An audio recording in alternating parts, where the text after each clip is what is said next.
So depreciation. So when you get to this area, if you purchase assets for the current year, you will need to depreciate. You will need to file form 4562 and add it. So how do you depreciate a business asset?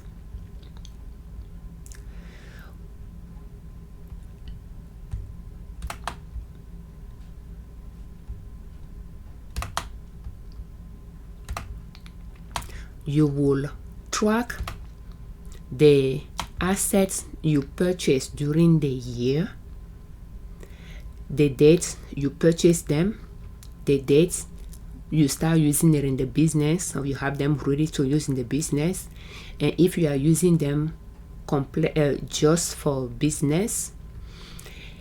And it's good to know the quarters. So if you know the date you place them in business, you'll know the quarters automatically. So we have those. Now we will go to publication 946, how to depreciate a property. How to depreciate a property.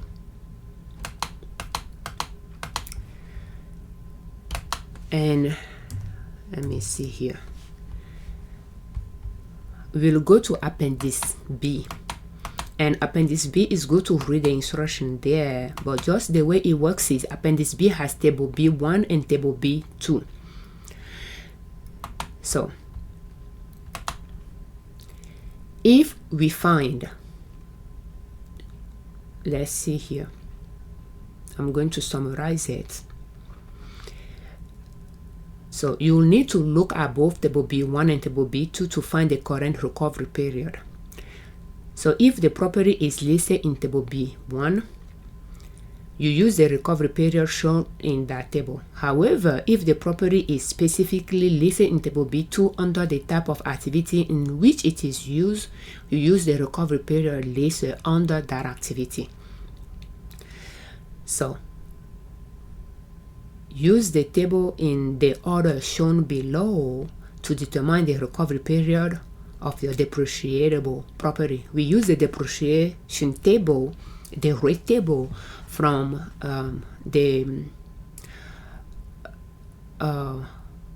from Form 4562 and Publication 946 to depreciate our asset. Therefore, we'll go with the instruction in it. So now they say that if you check Table B1 for a description of a property, if the description is in the Table B1, also check Table B2 for the activity the property is used in. And if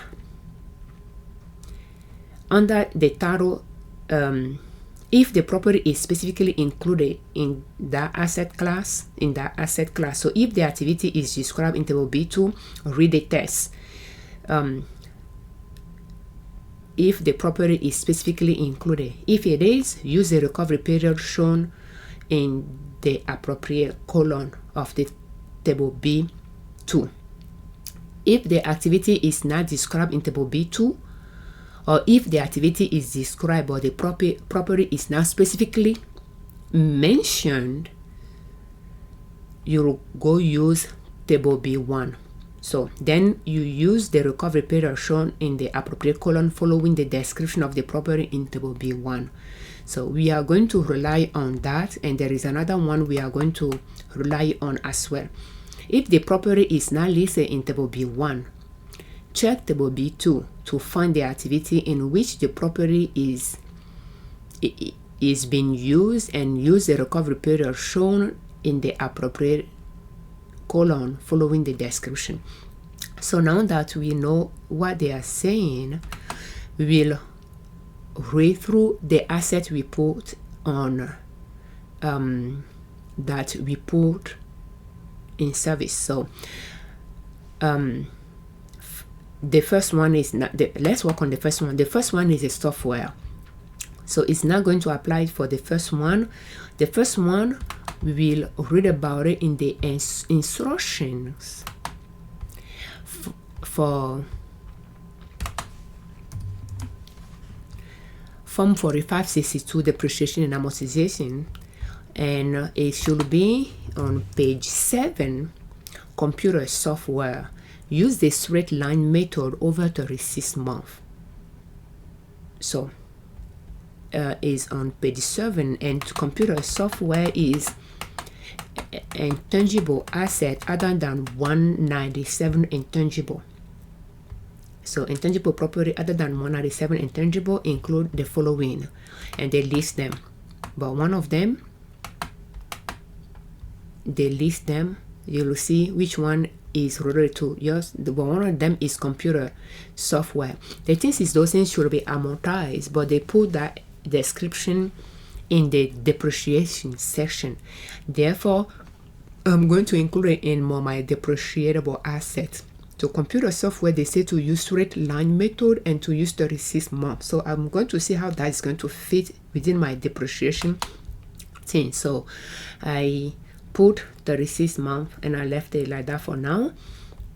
And now we have a USB drive and a code related to it.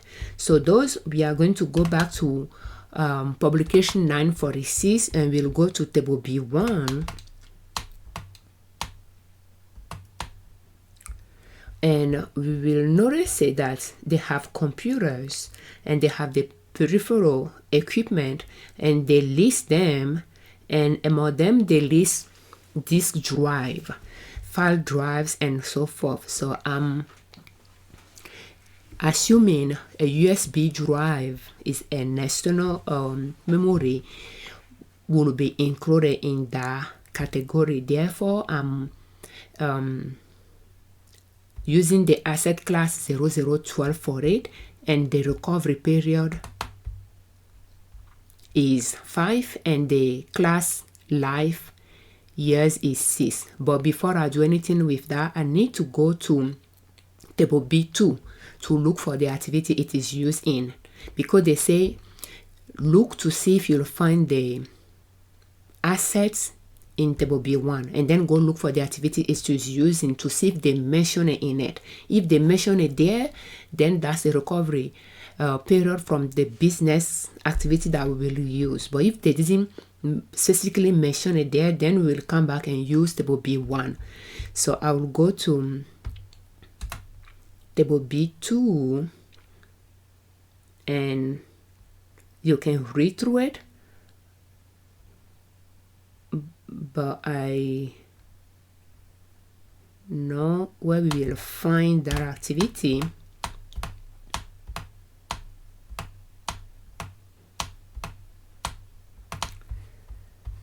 So 57.0, distributive trade and services. So when you find the activity, you read the text. Include assets used in wholesale and retail trade and personal and professional services. So that pretty much includes retail and services.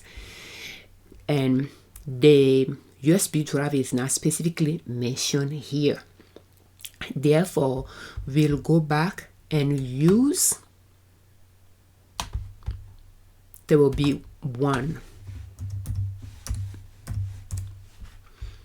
So I will go to my spreadsheet, and I will put for those class life in years is 6. You can see it's 6 class life years. Therefore, I put 6, and I'll focus on those two.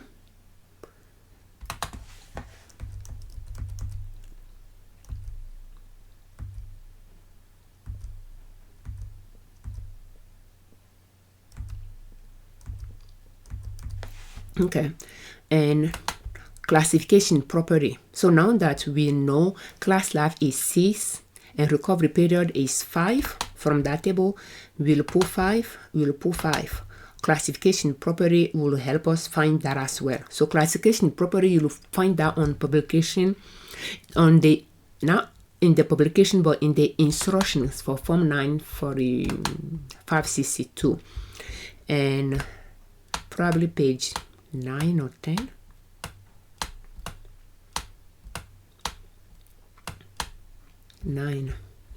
So class life in years.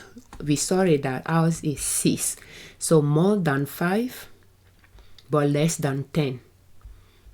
The classification is 5-year property. So we copy that to our spreadsheet. We see 5-year property, 5-year property. The recovery period is from our publication, our 946, and recovery period for GDS, which we are using for the depreciation, is 5, and it should match the instruction as well. For classification 5, if we go up a little bit, we can find the recovery period. So you find the class life in years to locate the right classification, and you use this classification to find the recovery period. So 5-year property recovery period is 5. It match what we have on the publication 946 as well, and we have it. So for the software, they say in the instruction to use 36 month, which is pretty much 3 years as well. So if we use that as class life, 36 month is 4 or less, so the classification is 3-year property. Therefore, the recovery period is 3, which is that 36 month as well. So I have 36 month and I have 3. So now that we have those two, we will go to the remaining 3. So by looking at the other assets, we will go to the publication 946, and we know that table B1. By reading through it, we do not find any of those equipment listed in here. You have the furnitures, you have those peripheral, you have the print,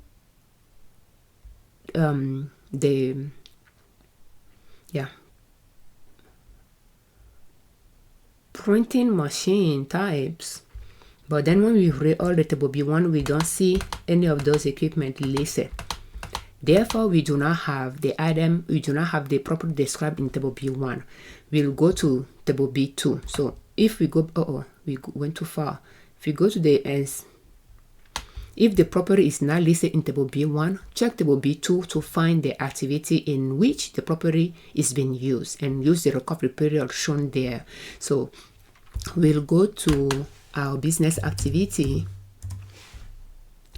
A little bit too far.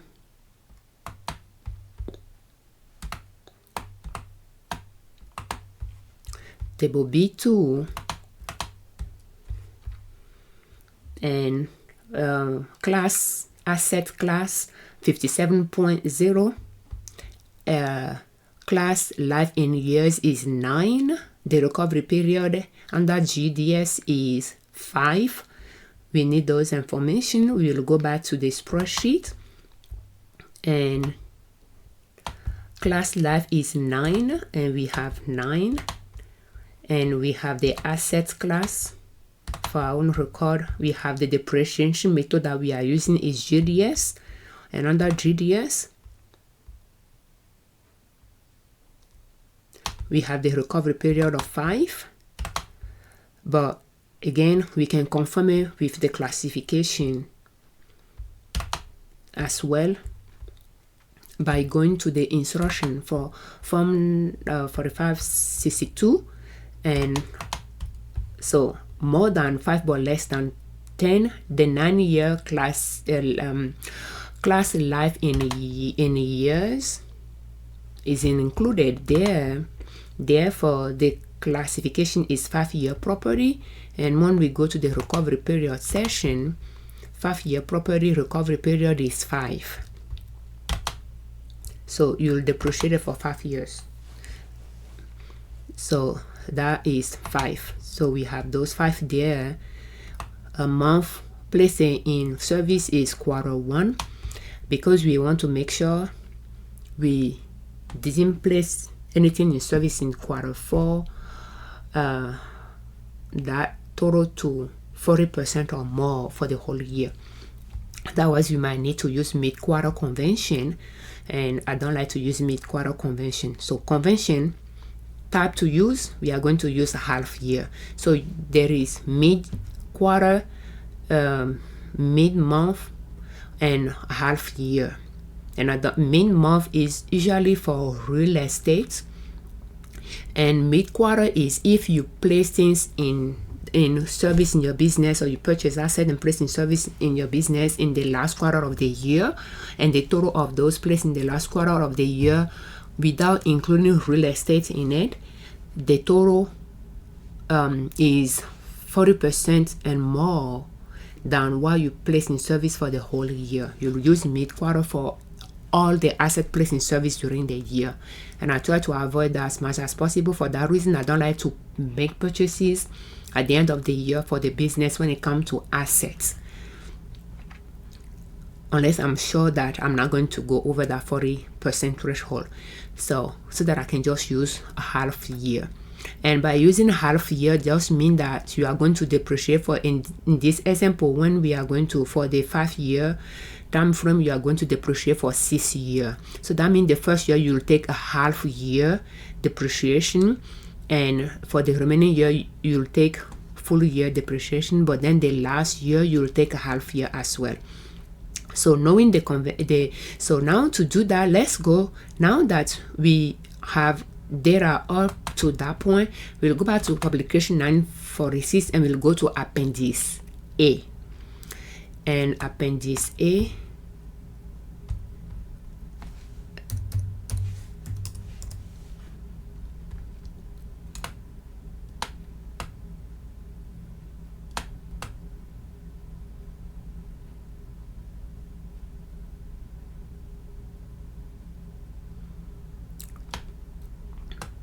sorry about that if that is dizzying, but let's see. Okay, we are getting closer.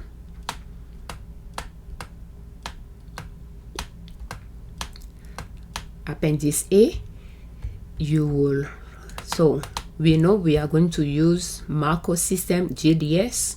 We want to, from what we have on our spreadsheet, we want to find the information here that will lead to it to show us the table we should use to depreciate the rates. So we know we are going to use ZDS, and you have the option between 200 and 150, and I just like to use straight line. So we are going to use the depreciation method straight line and recovery period, and we have recovery period 3 and 5 on our spreadsheet. You can see it, 3 and 5. And under straight line GDS, they say pretty much anything goes there. And convention, half year, so we are going to stay within half year, not mid-quarter, but half year. And class life, any, but again our class life, not class life, but classification, we have 3 and 5, but here again 3, but you can see that for 3 and 5 we have 200% and 150. That's, you know, we made that requirement for the half quarter, for the half year, but we are going to see with straight line half year any, and therefore the month will not matter. Any month you place in service, you will use table A8. So we'll put table A8 on our spreadsheet, and we'll go find the rates, and we'll find that by scrolling down. And if you have residential things to work on, you'll find them as well in the appendix A, but we are looking for table A8. So we'll keep scrolling down.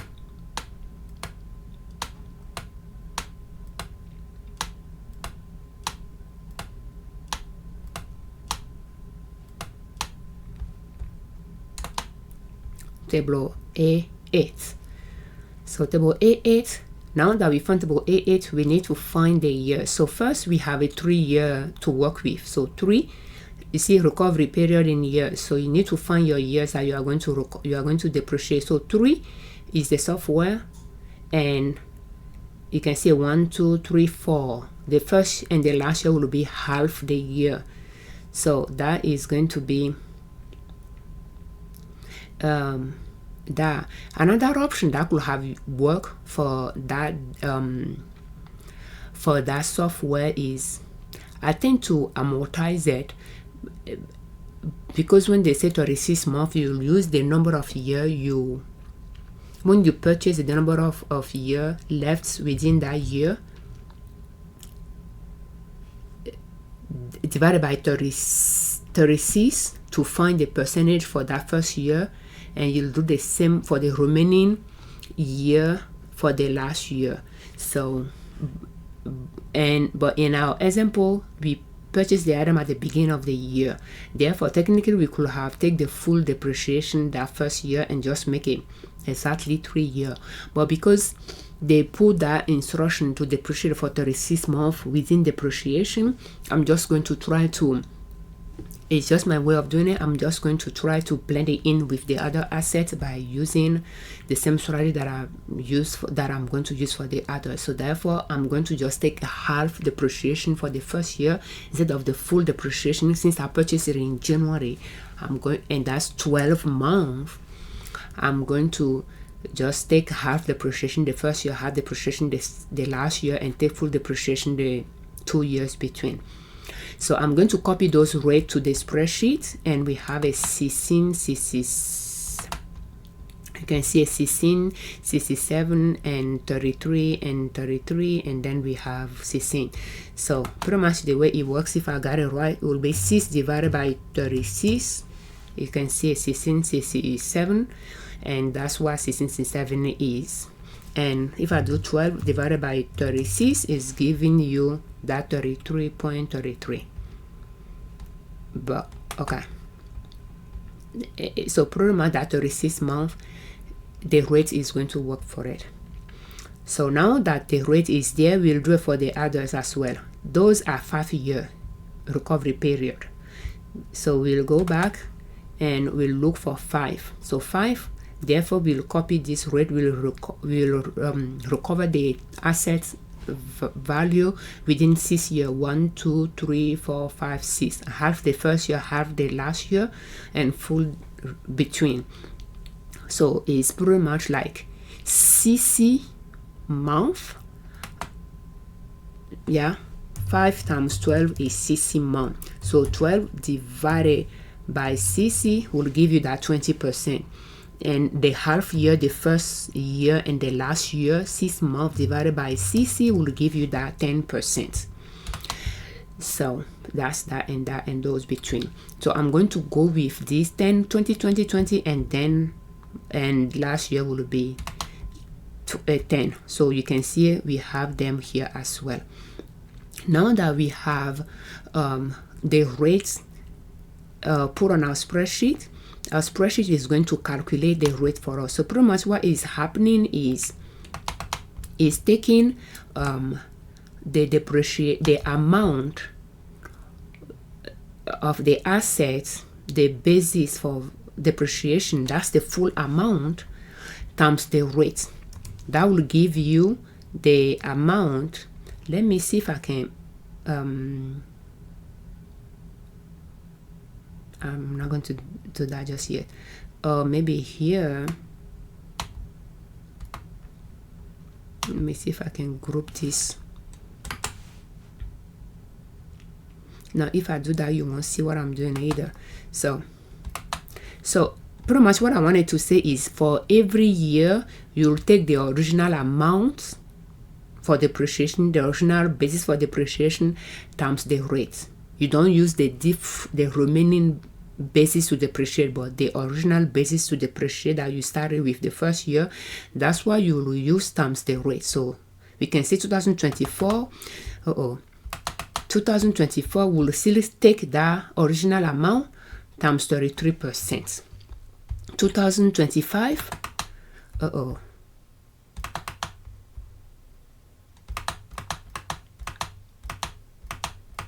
It's going to take that same original amount times the rate for that third year and so forth. And by doing that, at the end of the year, the total depreciated should match the original amount you started with. And that's that. And so forth. And I can do another example here. You can see the first year is taking the original amount times 10%. The second year is taking the original amount times 20%. The third year is taking the original amount times the third year rate, 20%, and so forth. And by doing that, by the time it's depreciated for 6 years, we'll have the full amount that we started with. So at the top, the spreadsheet is pretty much summing everything for that year for us and so forth, so that you have the depreciation set for those assets. If you do not change the basis for depreciation over the years, those are the amount you'll take for depreciation for those years to recover the full amount. So that is just for the asset placed in service during the purchase and placed in service during the year. But when you have other assets, and while we added, we can talk about amortization as well. If you have assets that you need to amortize, you will pretty much go to the instructions for depreciation, and the instruction will have amortization section, and you'll be able to see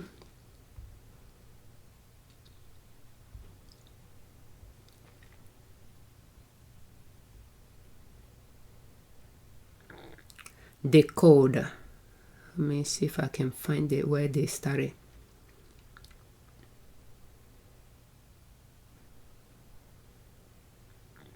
Those are listed property.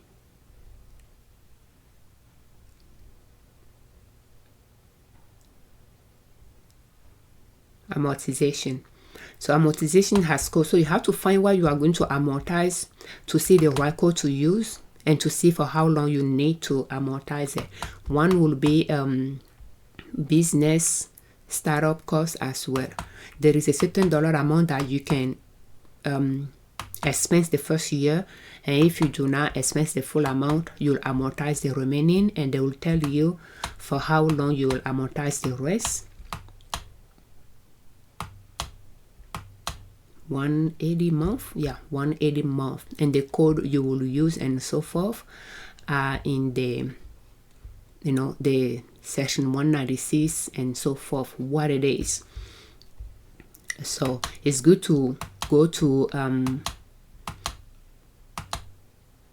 and beside the software, the other than 197 intangible amortized for 15 years, 180 months. So yeah, it's good to go through the amortization sections to see what you are going to amortize and see for how long you need to amortize it and what the code is, what section that is.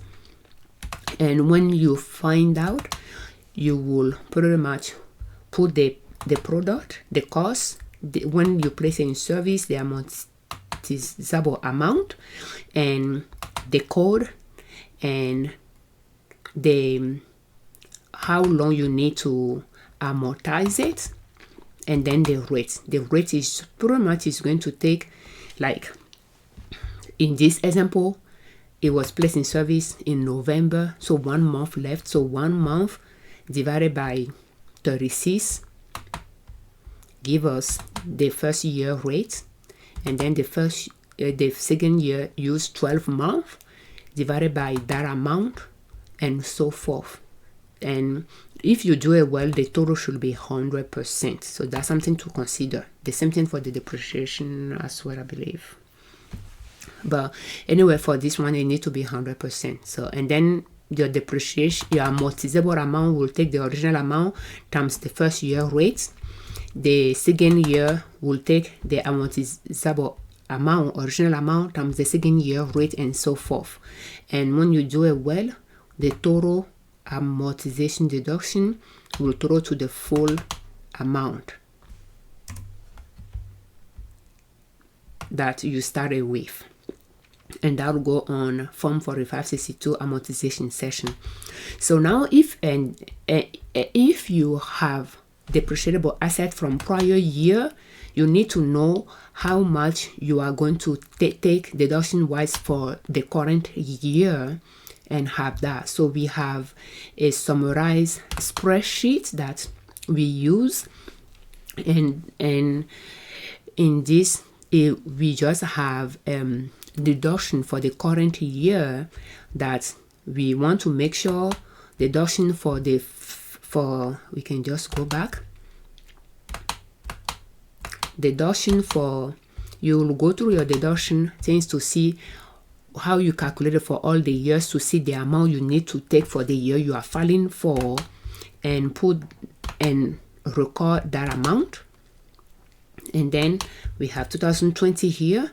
We'll go back and look for 2020 document to see how much from those from that asset year we need to depreciate. So we have 6376, and then we have 2021.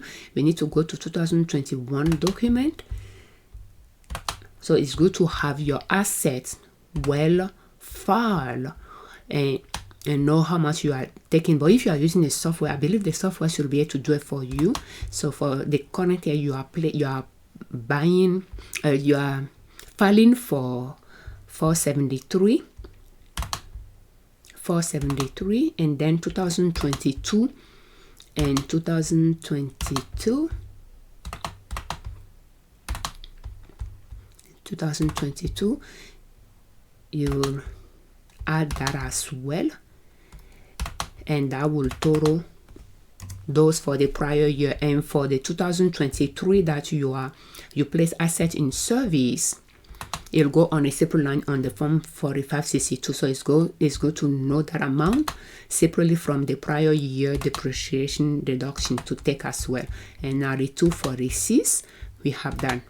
So pretty much that's how you depreciate an asset.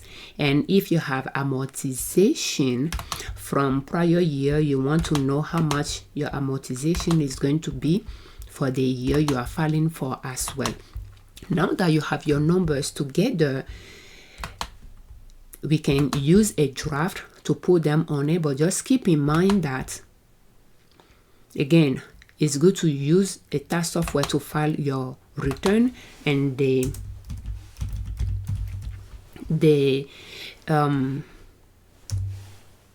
tax software will, I'm just going to do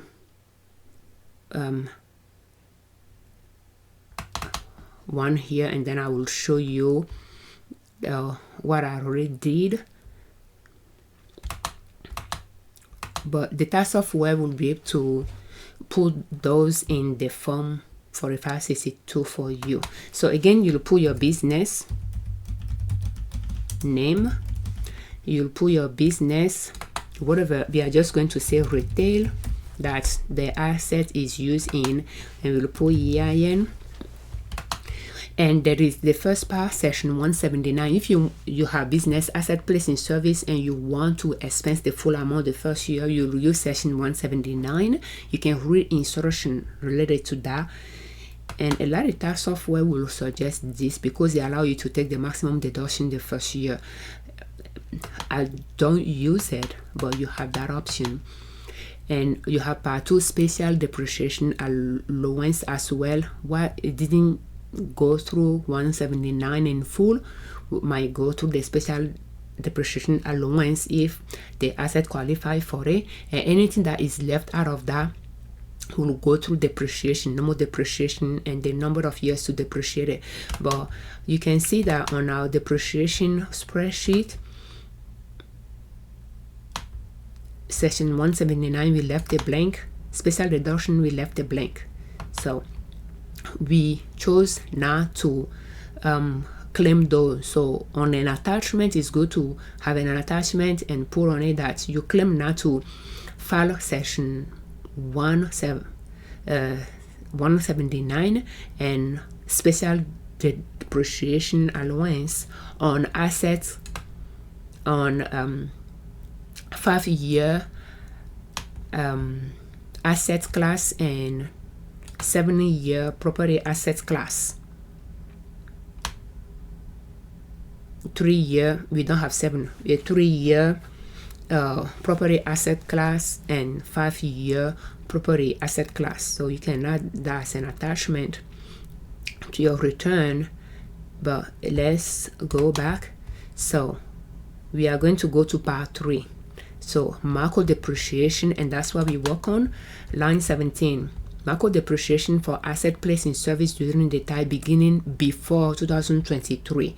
So we will go to our summary of depreciation. So that will be the 542.35 before 2023. That's 542.35.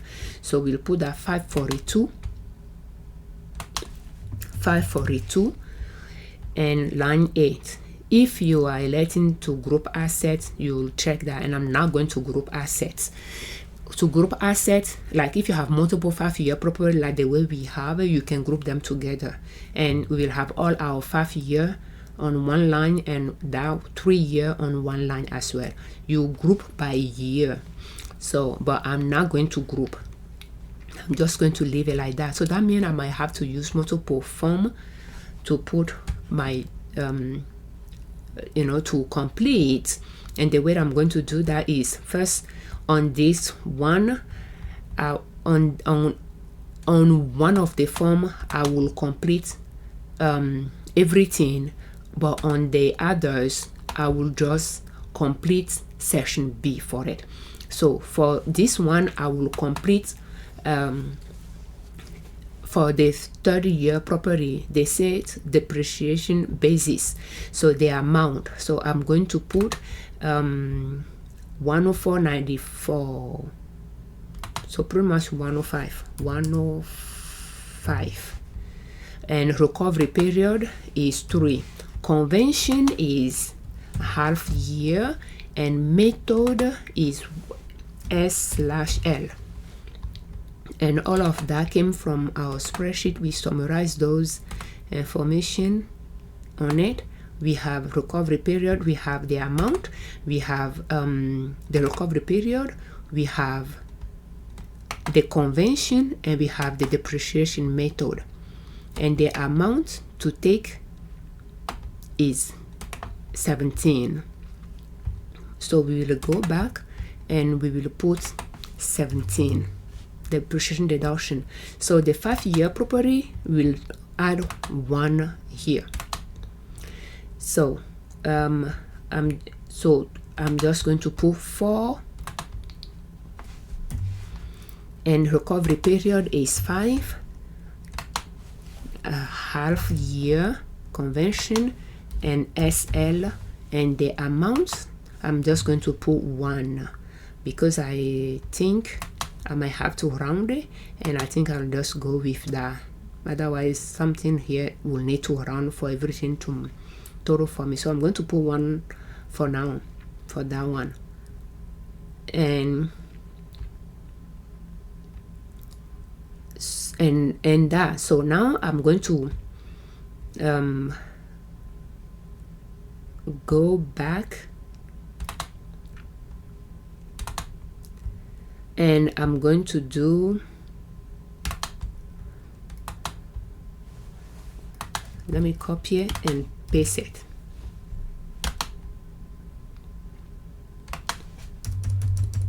I'll name this 2,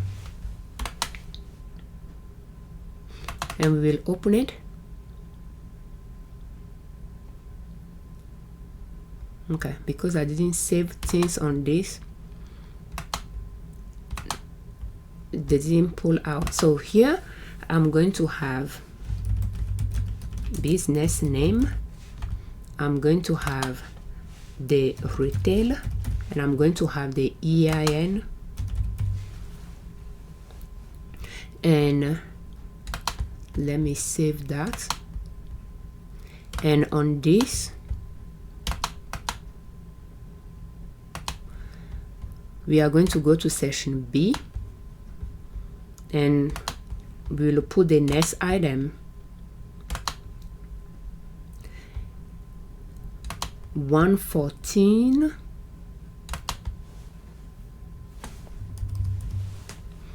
recovery period 5.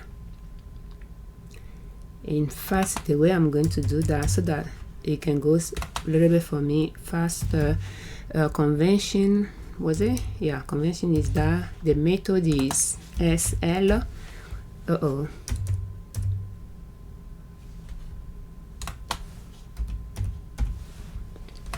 And I'm going to save it. Okay, so now I'm going to put 114, and we will go and find the amount 114, and the amount is 11.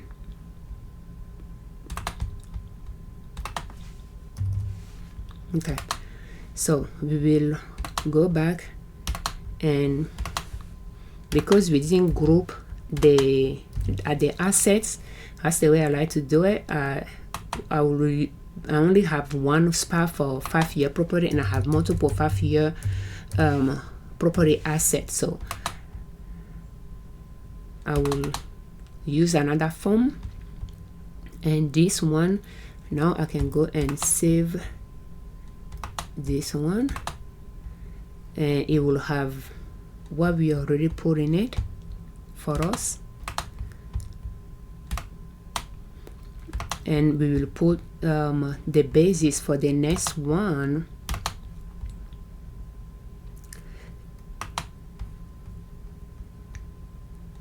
$535. And you see the 535 how it's working. And we will go back 535, and we will use 54. Okay, so we have 2 more, so we will copy this one,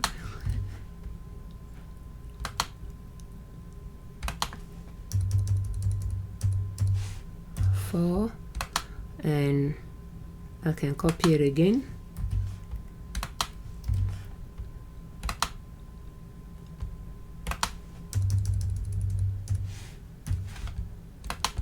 Okay, so now we can open the 4. We can save this one, and we can open this one.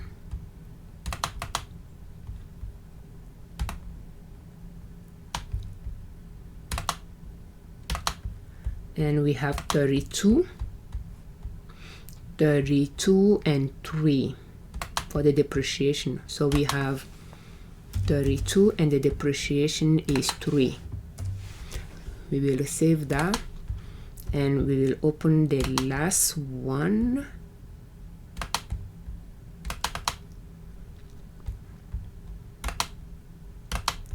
And it's CC4 for the amount, and it is 6. CC4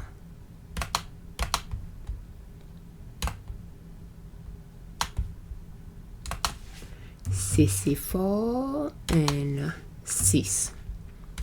Okay, so now we need to total them, so we can use the calculator. Here we have 6 plus, we'll go to this one plus 3, and we'll go to the third one plus 54,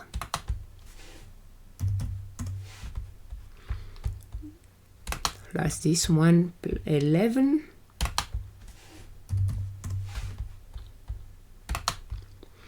and this one we have 18, and that brings it to 92. You can see it, 92. Okay, so we will go back again. So 92, and it will go on the one that we are going to put the summary on.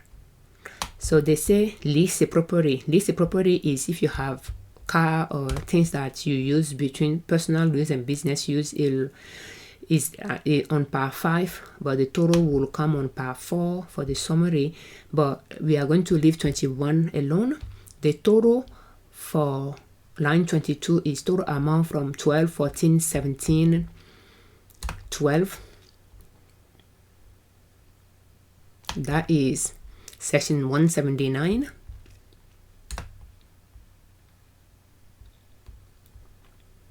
$14 for special depreciation allowance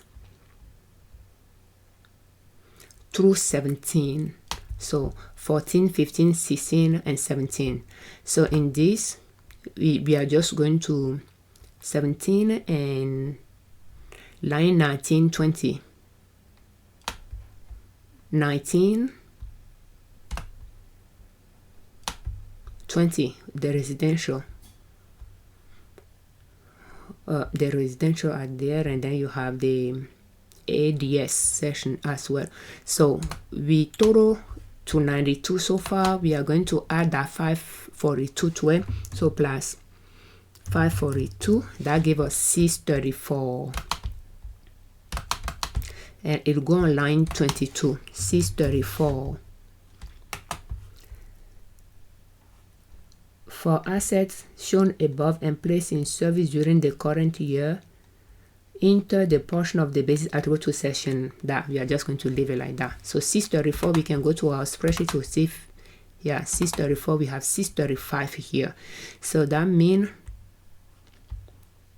again, rounding issue, something needed to be rounded up. My calculation was off somewhere, I'm not sure, but anyway, you get the idea. So the total, if we total it well, then that means one of the things needs to be rounded up. Let's go back and check it again. Okay, so we did 17 plus 1 plus, did we use 11? Okay, that 11 could be changed. We did 54, we did 3, we did 6, 92. So plus, wow, 5 something, 542, give us 364. But yeah, you get the idea. You run into those decimal issues, and you just have to adjust your numbers for that to match. So yeah, at this point we can, let me see, for these purposes though,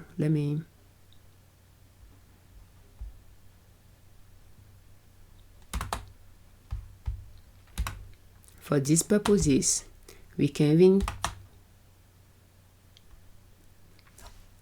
round this number up a little bit so that it can total to 635 that we should have, or we will have to adjust the single one as well. It's up to you, whichever works for you, or you can leave it at 634 as well and have that few cents deduction later the last year too. That's one way.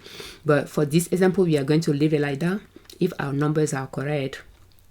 And then we'll go to the amortization because we are amortizing something. So since if you purchase an amortization, an amortizable asset, intangible asset, then you will need to complete 42 with the name, the date that you start using it, the amount, and the session, the code section from the instruction that I point out earlier.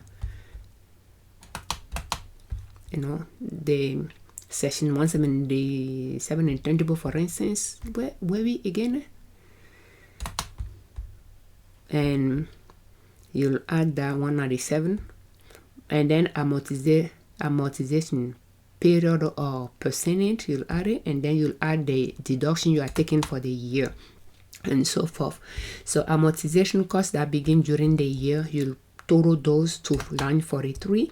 We don't have anything for that, but total amount in column F. So okay, for amount for asset placed in service during the year, you'll put the amortization deduction for the year in those lines. For line 32, amortization of course that began before 2023 year will go on line 23, and that's where we'll go and look for our number and put that 12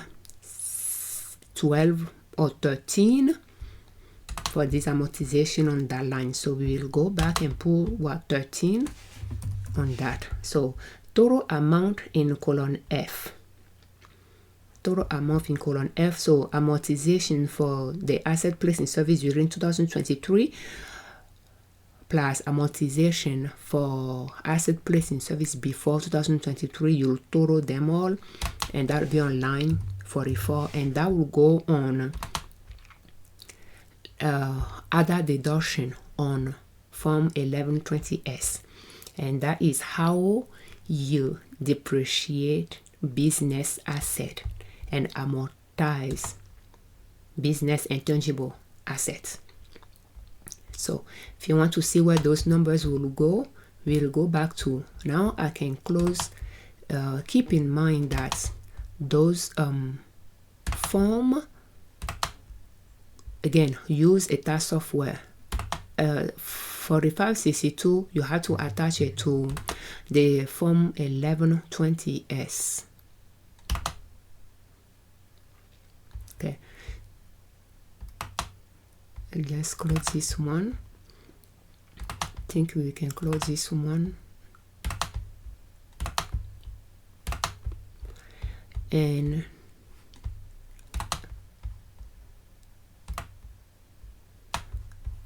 so form 1120S part 1, depreciation, line 14, depreciation for form 4562, now claim on cost of goods sold form. We will go and pull out the one that has the summary on it, and it's going to be 635. So we'll put that 635 or 634, whichever works. And then the amortization, where the amortization will go. The amortization is not going to go on the form, but it will go on the form, but it will go on other deduction. And other deduction, they say to attach a statement. Therefore, let me see if I have an example.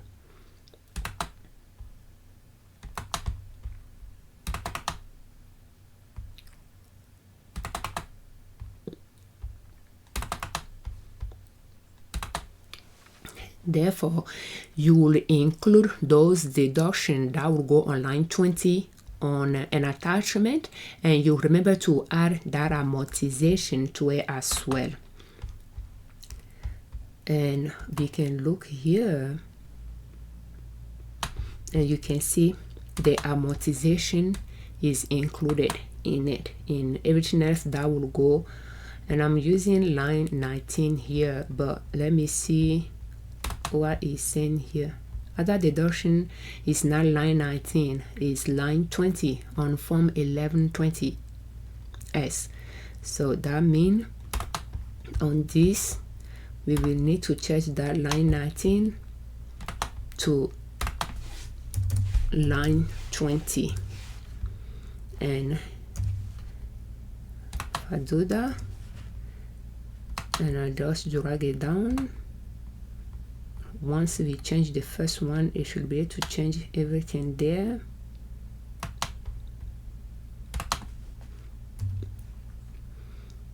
And it's because when they change a line, they add a line on the form or remove one, those numbers will change. So you need to update it on your thing. So the attachment you will add to your return.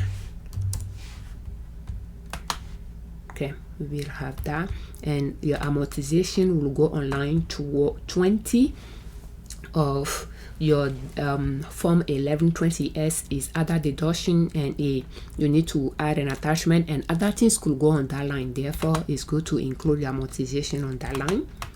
And the election for things we are not going to claim, we will add it to the attachment to have it as well. And that is how you depreciate a business assets, and how you report the depreciation and the amortization on your form 1120S. Thank you. We thank you very much for your time. We thank you for watching.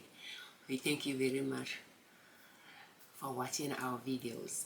We thank you very much for all your comments, and we thank you very much for all that subscribe to our channel.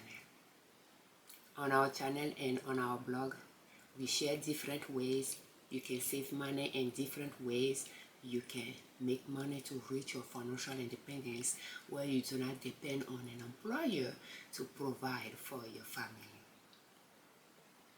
On our blog, ninasoup.com, you can find free financial templates and business templates that you can download to manage your finances and to manage your business.